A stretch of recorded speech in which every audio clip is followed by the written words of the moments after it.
GCRT સિરીઝમાં આગળનું chapter જોઈએ.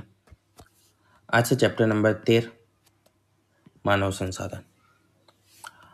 આપણે સંસાધન ચેપ્ટર જોઈ ચૂક્યા છે, જેમાં ખનિજો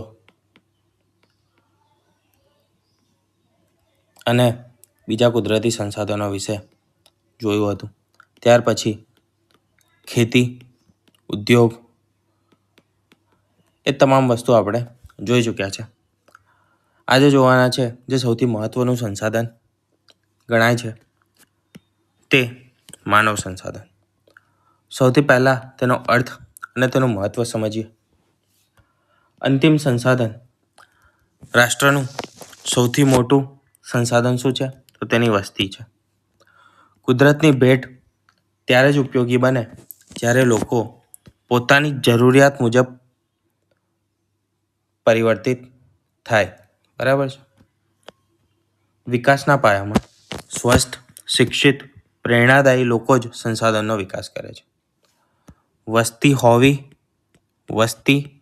ઇઝ નોટ ઇક્વલ ટુ સંસાધન. બરાબર છે. વસ્તી ઇઝ નોટ ઇક્વલ ટુ સંસાધન. વસ્તીને સંસાધનમાં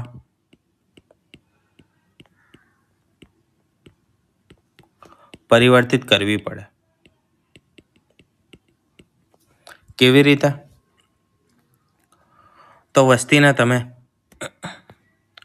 શિક્ષણ, આવડત એટલે કે સ્કિલ, રોજગાર, આ તમામ વસ્તુ પ્રોવાઈડ કરો તો વસ્તી શેમાં પરિવર્તિત થાય? સંસાધનમાં. બાકી ખાલી વસ્તી એ શું છે? માત્ર ભીડ છે.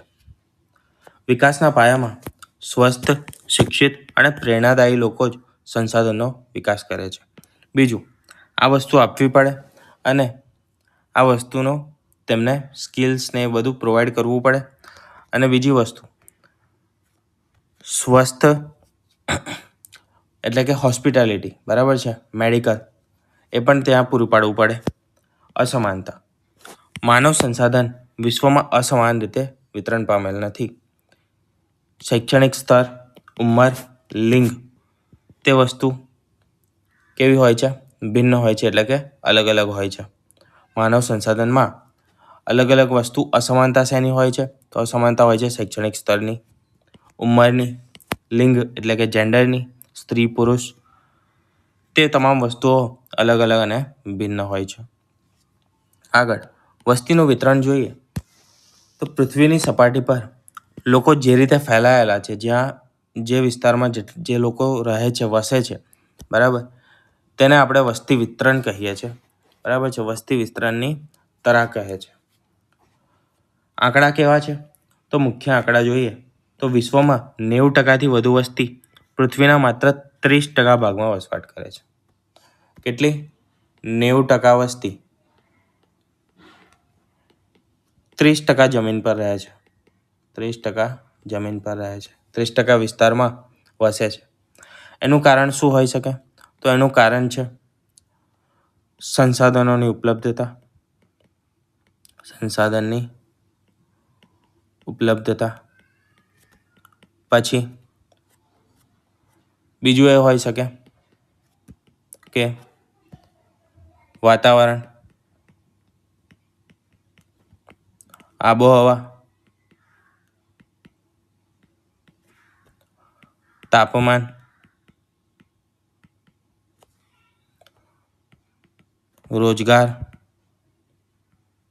રોજગારની તક. બરાબર છે. આબોહવા, તાપમાન, વાતાવરણ, આ બધી વસ્તુ શું છે? તો જીવન જીવવા માટે નેસેસરી છે. બરાબર. જેમ કે ઉત્તર ધ્રુવ, ક્યાં આગળ? તો ઉત્તર ધ્રુવ અને દક્ષિણ ધ્રુવ પાસે શું છે? એક્સ્ટ્રીમ ટેમ્પરેચર છે. એક્સ્ટ્રીમ ટેમ્પરેચર છે. -50, -60, આ રીતનું ટેમ્પરેચર છે. બરાબર. તો ત્યાં સમસ્યા શું થશે? તો ત્યાં સામાન્ય માણસ સામાન્ય જીવન જીવી શકે નહીં. બરાબર. ત્યાં આગળ વસ્તી કેવી હશે? ઘણી ઓછી હશે. ઘણી ઓછી શું હશે જ નહીં. જ્યાં ઘણી વધારે ગરમી છે, બરાબર છે, કાં તો પછી બીજી કઈ વસ્તુઓ? સંસાધનમાં શું આવે? તો પાણીની ઉપલબ્ધતા હોય. કેવું? તો કે પીવાલાયક સ્વચ્છ પાણી. બરાબર. સ્વચ્છ પાણી ઉપલબ્ધ હોવું જોઈએ. જમીન હોવી જોઈએ ખેતી માટે. શેના માટે? ખેતી માટે. કારણ કે કંઈ ખેતી કરશે તો જ ખોરાક મેળવશે. ખોરાક વગર તો જીવી નથી શકવાનો માણસ. તો બરાબર, આ ઘણી બધી વસ્તુઓ છે જેના આધારે વસ્તી વિતરણ વહેંચાયેલું છે. મોસ્ટલી તમે જોશો તો નદી કિનારે, જ્યાં આગળથી નદીઓ પસાર થાય છે, તેના કિનારે સૌથી વધારે વસ્તી જોવા મળે છે. આપણે ભારતમાં જોઈએ તો સૌથી વધારે વસ્તીનો જે કહેવાય ગીચતા ક્યાં છે? તો ઉત્તર પ્રદેશ છે, બિહાર છે, ઝારખંડ છે, બરાબર, પંજાબ, હરિયાણા, આ બધા વિસ્તારમાં બહુ જ વધારે વસ્તી ગીચતા છે. કેમ? તો ત્યાંથી મુખ્ય નદીઓ વહે છે.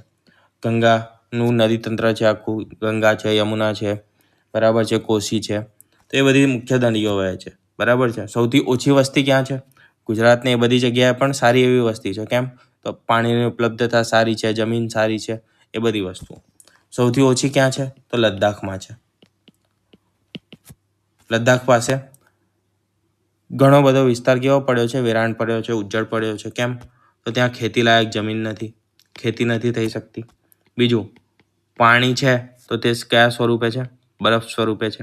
તાપમાન ઘણું વધારે નીચું છે. બરાબર છે. જે ભૌગોલિક વિસ્તાર છે તે કેવો છે?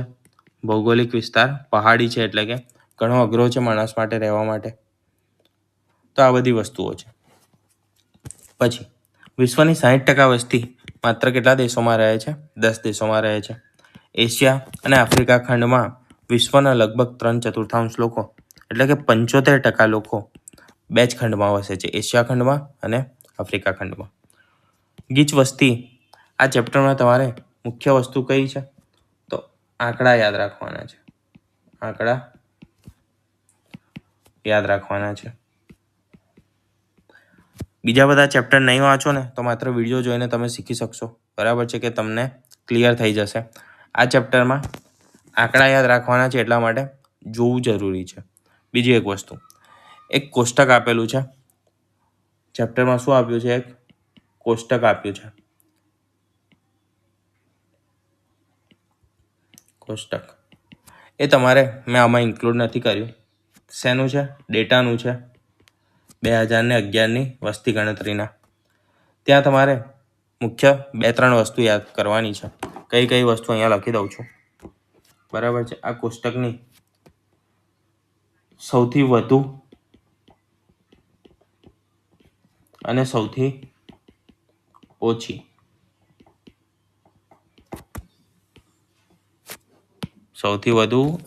ઓછી વસ્તી, પછી લિંગ પ્રમાણ અથવા તો જાતિ પ્રમાણનો જે રેશિયો આપ્યો છે એ. બરાબર.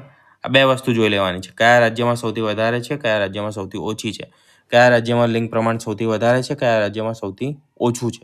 અને એ પણ એક નહીં, કેટલા? તો સૌથી વધુ ટોપ 3, સૌથી ઓછા ટોપ 3. બરાબર. આટલી વસ્તુ તમારે જાતે કરવાની છે. આગળ વધીએ.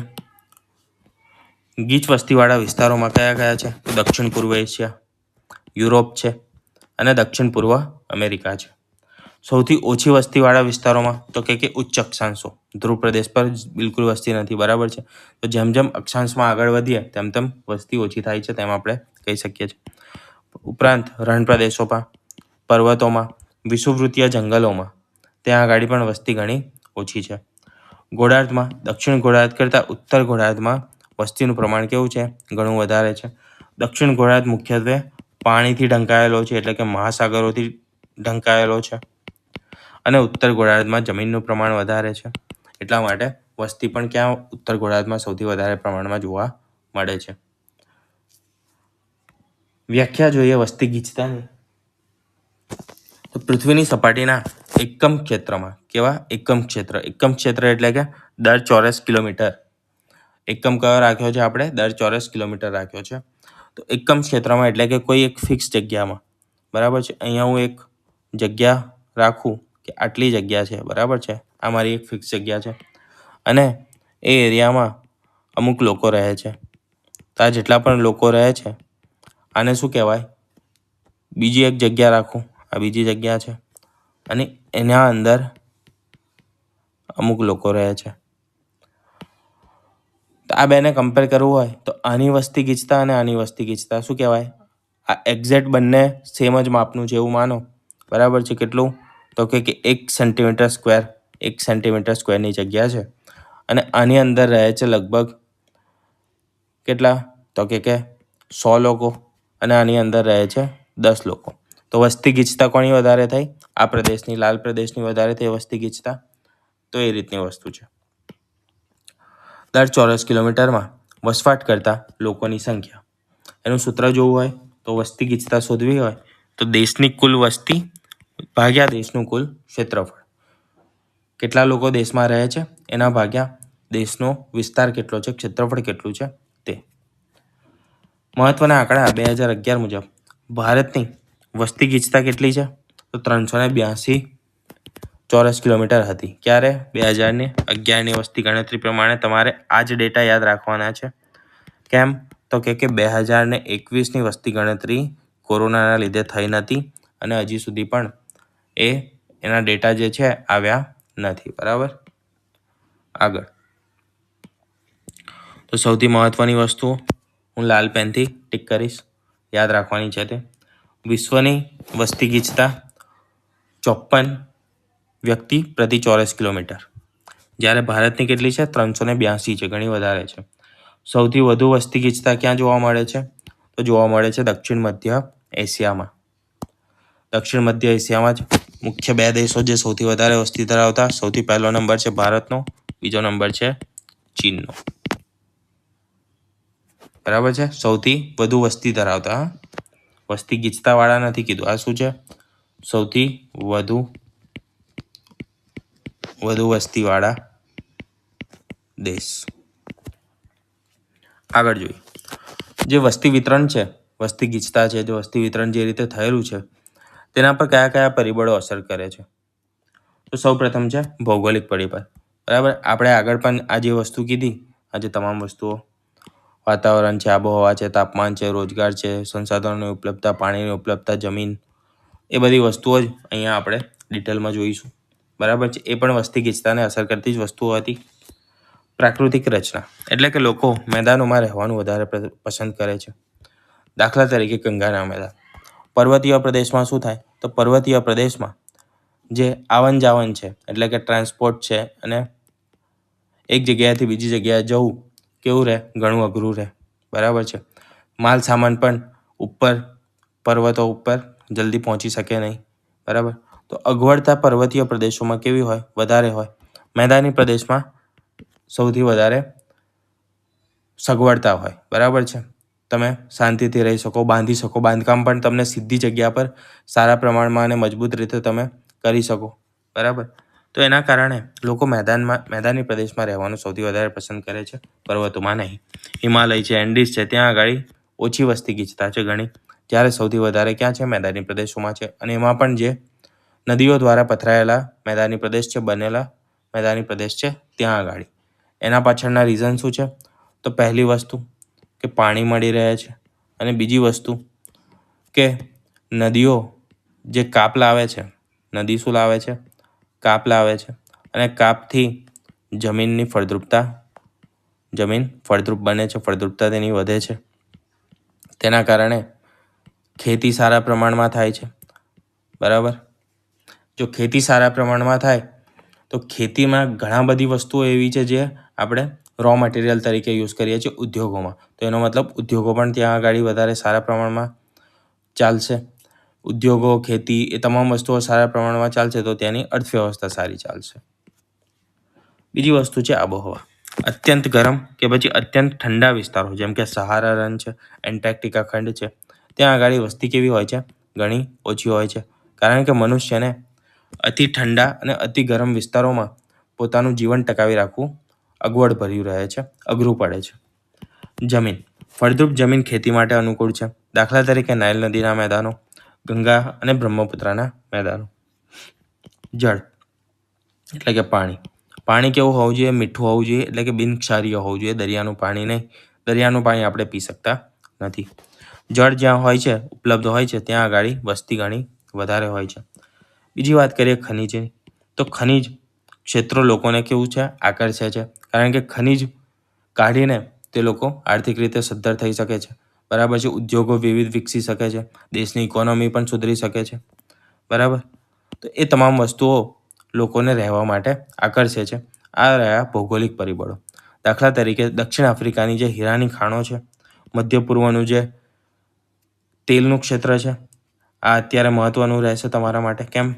તો અત્યારે જે ઈરાન અને ઇઝરાયલનું યુદ્ધ ચાલે છે, ઇઝરાયલ અમેરિકાનું, બરાબર છે, એ શેના કારણે ચાલે છે? તેલના કારણે ચાલે છે.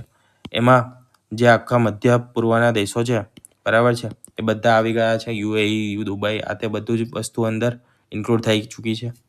બરાબર. તો એ મધ્ય પૂર્વનું ક્ષેત્ર છે જ્યાં તેલ આવેલું છે, ક્રૂડ ઓઇલ. આગળ બીજો પોઈન્ટ વસ્તી વિતરણને અસર કરતા પરિબળોમાં છે તે છે સામાજિક, સાંસ્કૃતિક અને આર્થિક પરિબળો. સામાજિક એટલે કે સારા રહેઠાણ, શિક્ષણ અને સ્વાસ્થ્યની સુવિધાઓ. બરાબર છે. આપણા સિટીઓમાં વાત કરીએ તો જે બધા પુણે છે, મુંબઈ છે, બરાબર છે, દિલ્હી છે, ચેન્નઈ છે, તો આ જે મોટા મેટ્રોપોલિટન સિટીઝ બન્યા છે, ગુજરાતમાં અમદાવાદ છે, વડોદરા છે, સુરત છે, બરાબર, એવા જે મોટા સિટીઝ છે ત્યાં આગળ સ્વાસ્થ્યની સુવિધા મળી રહે છે, ઉપલબ્ધ રહે છે સારી એવા પ્રમાણમાં. શિક્ષણ મળી રહે છે, સારી એવી સ્કૂલો હોય છે, યુનિવર્સિટીઝ, કોલેજો વધારે પ્રમાણમાં હોય છે. રહેઠાણ સારા મળી રહે છે, બરાબર છે, અને વધારે પ્રમાણમાં મળે છે. તો આ તમામ વસ્તુઓ આકર્ષે છે લોકોને ત્યાં આગળ રહેવા માટે. બીજી વસ્તુ સાંસ્કૃતિક વસ્તુઓ કઈ? તો કે ધર્મ અને સાંસ્કૃતિક મહત્વના સ્થળો જેમ કે વારાણસી છે, વેટિકન સિટી છે, જેરુસલેમ છે, આ બધા સિટીઝ કેવા છે? તો એ સાંસ્કૃતિક અને ધાર્મિક રીતે મહત્વ ધરાવતા શહેરો છે. એ ધર્મના લોકો ઈચ્છશે કે હું આ સિટીમાં રહું. એની ધાર્મિક માન્યતાઓ જોડાયેલી છે, સાંસ્કૃતિક માન્યતાઓ જોડાયેલી છે, બરાબર, તેના કારણે. અને છેલ્લું છે આર્થિક. આર્થિક આપણે આગળ પણ જોયું એ જ રીતે. ઔદ્યોગિક વિસ્તારો જ્યાં ગાડી હશે ત્યાં ગાડી શેની તક હશે? રોજગારની તક હશે. ખાવા માટે, પીવા માટે, રહેવા માટે પૈસા જોઈશે. પૈસા શામાંથી મળશે? રોજગારમાંથી મળશે. જ્યાં ગાડી રોજગાર હશે ત્યાં વસ્તી વધારે હશે. જેમ કે મુંબઈ, બરાબર છે, પછી દિલ્હી. તો દિલ્હીમાં વસ્તી ગીચતા સૌથી વધારે છે, બરાબર. કેમ? તો હરિયાણા છે, યુપી છે, રાજસ્થાન છે, પંજાબ છે, એ બધી જગ્યાએથી જે લોકોને પાસે વ્યવસાય નથી તે વ્યવસાય કરવા માટે ક્યાં જાય છે? દિલ્હીમાં જાય છે. કેમ? તો કે ત્યાં ઔદ્યોગિક રીતે વધારે વિકસિત છે, બરાબર, ઉદ્યોગો વધારે છે, કંપનીઓ વધારે છે, તો ત્યાં તેમને રોજગારની તકો વધારે મળશે. ગુજરાતમાં પણ એ જ રીતે આપણને ઘણા બધા બહારના લોકો આવતા જોવા મળે છે, બરાબર છે, રાજસ્થાનથી, મધ્યપ્રદેશથી, યુપીથી, બિહારથી. કેમ? તો કે ગુજરાતમાં ઇન્ડસ્ટ્રીયલાઇઝેશન વધારે છે, ઔદ્યોગિકરણ વધારે છે, મોટા મોટા ઉદ્યોગો વધારે છે, ધંધા, રોજગાર, તમામ વસ્તુઓની તકો વધારે છે. મુંબઈ છે, જાપાનનું છે, ઓસાકા. આગળ ભારતની વસ્તીનું સ્થાનિક વિતરણ. અસમાનતા. મોટા ક્ષેત્રફળવાળા રાજ્યોમાં વધુ વસ્તી હોય તે જરૂરી નથી. દાખલા તરીકે રાજસ્થાન એ સૌથી મોટું છે, પરંતુ ત્યાં વસ્તી એટલી બધી નથી, ઓછી છે. કેમ? તો ત્યાં અડધો ઉત્તર પ્રદેશ તો શેનો છે? તો રણ પ્રદેશ છે. થાર ડેઝર્ટ આવેલું છે, રણ આવેલું છે. ત્યાં આગળ ટેમ્પરેચર ઘણું વધારે હોય છે, જમીન ફળદ્રુપ નથી, પાણીની ઉપલબ્ધતા નથી, એના કારણે ત્યાં કેવી છે? વસ્તી ઓછી છે. પછી બીજા અમુક તુલનાત્મક આંકડા જોઈએ મહત્વના. તો ઉત્તર પ્રદેશમાં સૌથી વધારે વસ્તીવાળું રાજ્ય છે આપણું. ઉત્તર પ્રદેશમાંથી મુખ્ય નદીઓ પસાર થાય છે, બરાબર છે. તેના કારણે તેનો ભૌગોલિક વિસ્તાર જે છે તે કેવો હશે? ફળદ્રુપ હશે, ખેતી માટે અનુકૂળ હશે, પાણીની ઉપલબ્ધતા સારી એવી હશે. મુખ્ય મોટી નદી, સૌથી મોટું નદી તંત્ર જે ગણાય ગંગાનું, તે ક્યાંથી? ઉત્તર પ્રદેશ, બિહાર, પશ્ચિમ બંગાળમાંથી પસાર થાય છે. બરાબર. તો કુલ વસ્તીના 16.51% વસ્તી છે. આપણા દેશની જે 16.51% વસ્તી છે તે ક્યાં રહે છે? ઉત્તર પ્રદેશમાં રહે છે. અને ક્ષેત્રફળ કેટલું ધરાવે છે? તો ઉત્તર પ્રદેશ 7.26% જેટલું ક્ષેત્રફળ ધરાવે છે ભારતનું. બરાબર છે. ભારતના 100%માંથી 7.26% જેટલું ક્ષેત્રફળ કોનું છે? તો ઉત્તર પ્રદેશ રાજ્યનું છે. સિક્કિમની વાત કરીએ તો માત્ર 6.10 લાખ જેટલી વસ્તી છે. બરાબર છે. બિહાર, તો બિહારમાં 2.6% જેટલા ક્ષેત્રફળમાં 8.60% જેટલી વસ્તી રહે છે. બિહાર ક્ષેત્રફળના દ્રષ્ટિએ કેવું છે? તો નાનું છે રાજ્ય, પરંતુ વસ્તી ઘણા એવા વધારે પ્રમાણમાં રહે છે. બરાબર છે. બિહાર એ સૌથી વધુ વસ્તી ગીચતા ધરાવતું રાજ્ય છે. વસ્તી ગીચતા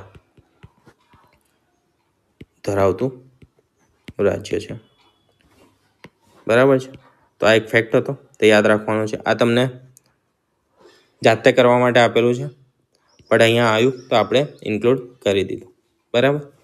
અને અંદાજે કંઈ 1100 સમથિંગની વસ્તી છે. બરાબર છે. 1100ની આસપાસની વસ્તી ગીચતા છે. ભારતની કેટલી છે? 382 હતી, જ્યારે બિહારની 1100. બરાબર. તો એના પરથી તમને સમજી શકો છો. મુખ્ય 5 રાજ્યો જોઈએ તો મુખ્ય 5 રાજ્યોમાં દેશની અડધા કરતાં વધુ વસ્તી રહે છે.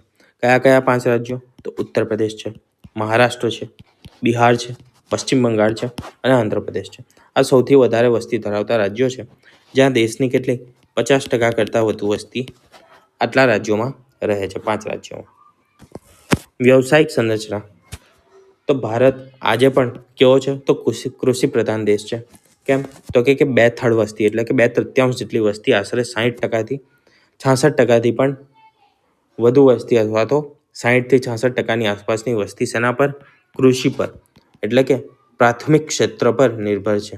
કૃષિ અને તેની લગતી પ્રવૃત્તિઓ પર તેમનો રોજગાર નિર્ભર છે.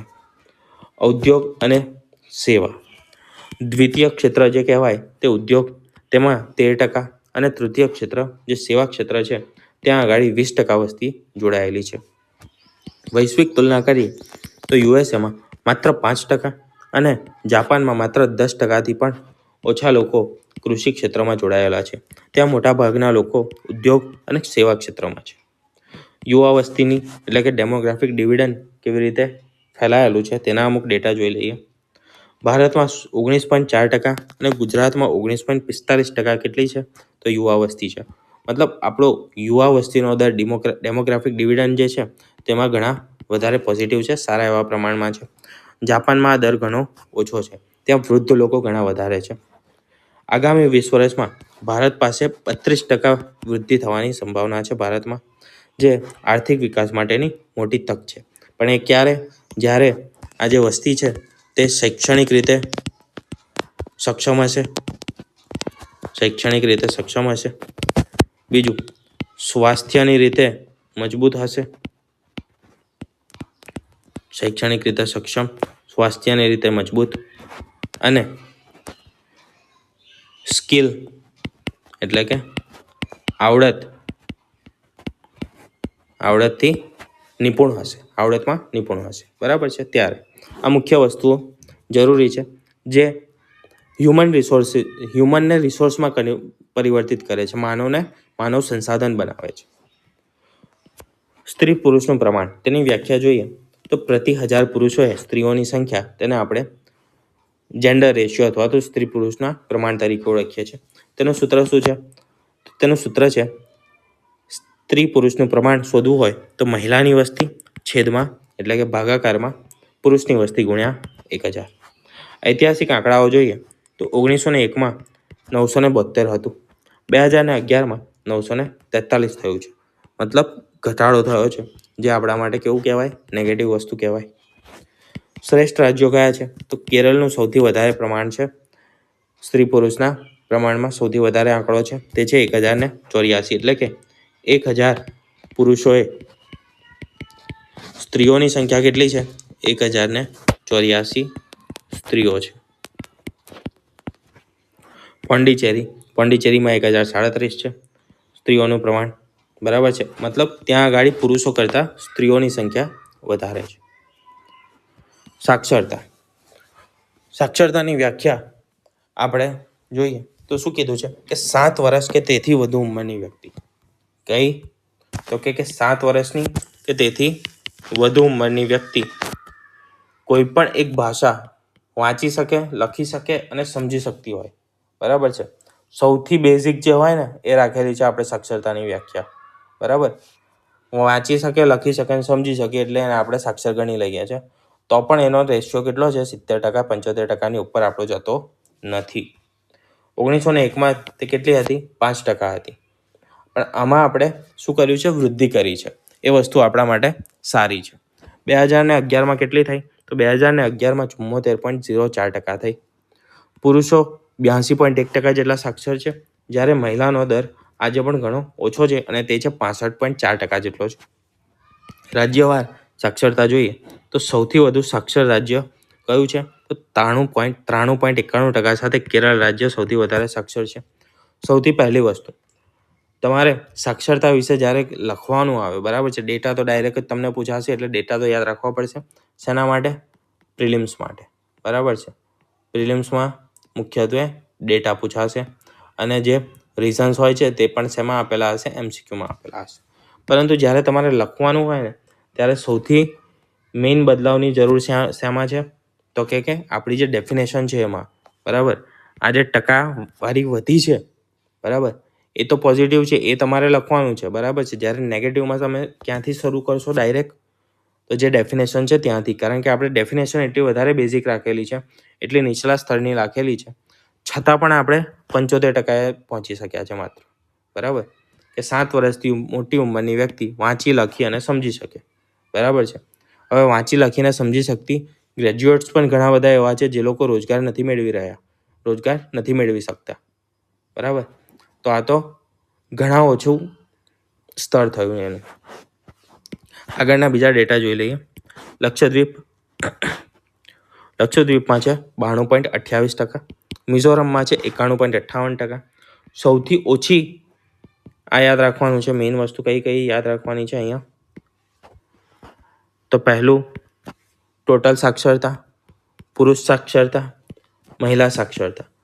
આ રેડ પેનથી જેટલે પણ વસ્તુ ટીક કરું છું એ ડેટા ભૂલવાના નથી તમારે, બરાબર. કેરળ, લક્ષદ્વીપ અને બીજી એક વસ્તુ છે સૌથી ઓછી વસ્તી ગીચતા ક્યાં? સૌથી ઓછી સાક્ષરતા તે ક્યાં છે? બિહારમાં છે 63.82% જેટલી છે. સાક્ષરતા સૌથી ઓછી હોય ત્યાં વસ્તી વૃદ્ધિ દર સૌથી વધારે જોવા મળે છે, બરાબર. સાક્ષરતા ઓછું, શિક્ષણ ઓછું હોવાનું સૌથી મુખ્ય કારણ અહીંયા જ આવી ગયું. કયું છે? તો કે વસ્તી વૃદ્ધિ દર વધારે જોવા મળે છે. વસ્તી વધશે, સાક્ષરતા ઓછી છે એટલે વસ્તી વધશે તો શું થશે? જે પ્રોબ્લેમ્સ ઓલરેડી હયાત છે, બરાબર છે, એ વધારે લોકોમાં વહેંચાશે અને વધારે લોકો એ પ્રોબ્લેમનો શિકાર થશે, બરાબર છે. હવે જ્યાં ગાડી 100 લીટર પાણી છે, બરાબર છે, અને 100 લોકો પીવાવાળા છે, તો 1 લીટર દરેક માણસને મળશે. પણ એની સામે 1000 લોકો પીવાવાળા થઈ ગયા તો શું થશે? સમસ્યા વધુ વિકટ બનશે, બરાબર છે. એ જ રીતે રિસોર્સિસ, જે સંસાધન છે આપણા, કુદરતી ગણો કે પછી કૃત્રિમ ગણો, કંઈ પણ ગણો, તે કેવા છે? લિમિટેડ છે, બરાબર છે. જમીન કેવી છે? લિમિટેડ છે. તો એના પર જે ખેતી થશે અને એનાથી જે ઉત્પાદન થશે ફૂડ, એ પણ કેવું હશે? લિમિટેડ હશે. ખાવાવાળા લોકો વધી ગયા તો પ્રોબ્લેમ શું થશે? ખાવાનું અડધા લોકોને મળે જ નહીં, ખોરાક મળે જ નહીં. પછી શિક્ષણ સંસ્થાઓની સીટ્સ, એ બધી વસ્તુ પણ કેવી છે? લિમિટેડ છે. શાળાઓ લિમિટેડ છે, યુનિવર્સિટીઝ લિમિટેડ છે, એ બધી વસ્તુઓ છે. ઉપરાંત સૌથી મેઇન વસ્તુ રોજગાર શું છે? લિમિટેડ છે. જો રોજગાર જ નહીં હોય લોકો પાસે તો તેમને નહીં ખાવાનું મળે, નહીં રહેવાનું મળે કે નહીં સારું સ્વાસ્થ્ય મળે. અને તેના કારણે શું થશે? આ લોકો શેના તરફ જશે? તો ગુનાની પ્રવૃત્તિ તરફ જશે. ચોરી, લૂંટફાટ, એ બધી વસ્તુઓ શરૂ કરશે. કેમ કે જીવન તો એમને પણ જીવવાનું છે, સર્વાઈવ તો એમને પણ કરવાનું છે, બરાબર. તેના કારણે અરુણાચલ પ્રદેશ, રાજસ્થાન, ઝારખંડ, બિહાર આ એવા દેશો છે જ્યાં આગળ સાક્ષરતા ઘણી ઓછી છે અને ત્યાંની વસ્તી કેવી છે? ઘણી વધારે છે. સાક્ષરતા દર માટેનું સૂત્ર છે 7 વર્ષ કે તેથી વધુ ઉંમરના સાક્ષર વ્યક્તિઓની વસ્તી છેદમાં 7 વર્ષ કે તેથી વધુ ઉંમરની કુલ વસ્તી ગુણ્યા 100. હવે જોઈએ MCQ. પૃથ્વીની સપાટીના એકમ ક્ષેત્રમાં વસવાટ કરનાર લોકોની સંખ્યાને શું કહે છે? તો તેને કહે છે વસ્તી ગીચતા. 2011ની વસ્તી ગણતરી મુજબ ભારતની સરેરાશ વસ્તી ગીચતા કેટલી નોંધાઈ છે? તે છે 382 વ્યક્તિ. ભારતના કયા રાજ્યમાં સ્ત્રી પુરુષનું પ્રમાણ એટલે કે સેક્સ રેશિયો સૌથી વધુ જે 1084 છે? એ કયા રાજ્યમાં છે? તે છે કેરળમાં. સૌથી વધારે કેન્દ્ર શાસિત પ્રદેશનું પૂછે તો એ છે પુડ્ડુચેરી. સાક્ષરતા દર ગણતરી કરવા માટે કેટલા વર્ષ કે તેથી વધુ વય જૂથની વ્યક્તિ ધ્યાને લેવામાં આવે છે? 7 વર્ષની. ક્ષેત્રફળની દ્રષ્ટિએ ભારતનું સૌથી મોટું રાજ્ય કયું છે? પરંતુ ત્યાં દેશની માત્ર 5.66% જેટલી વસ્તી રહે છે તો તે છે રાજસ્થાન. સૌથી વધારે વસ્તી ઉત્તર પ્રદેશ અને સૌથી વધારે વસ્તી ગીચતા પૂછે તો તે છે બિહાર. 2011ની વસ્તી ગણતરી મુજબ ભારતનો કુલ સાક્ષરતા દર કેટલા ટકા છે? કુલ સાક્ષરતા દર છે 74.04%. 2011ની વસ્તી ગણતરી મુજબ કયા 5 રાજ્યોમાં દેશની અડધા કરતાં વધુ એટલે કે 50% કરતાં વધુ વસ્તી વસવાટ કરે છે? તો તે છે ઉત્તર પ્રદેશ, ગુજરાત છે એટલે આ નહીં આવે, પછી કર્ણાટક ના, અને આ પણ નહીં આવે. Option number A Uttar Pradesh, Maharashtra, Bihar, પશ્ચિમ બંગાળ અને આંધ્રપ્રદેશ. નીચેનામાંથી કયું શહેર સામાજિક પરિબળના કારણે વધુ વસ્તી ગીચતા ધરાવે છે? તો તે છે વારાણસી. 2011ની વસ્તી ગણતરી મુજબ મહિલા સાક્ષરતા દર કેટલો છે? મહિલા સાક્ષરતા દર છે 65.4%. વિશ્વની આશરે 60% જેટલી વસ્તી વિશ્વના કેટલા દેશોમાં વસે છે? તો ફક્ત 10 દેશોમાં વસે છે 60% કરતાં વધુ વસ્તી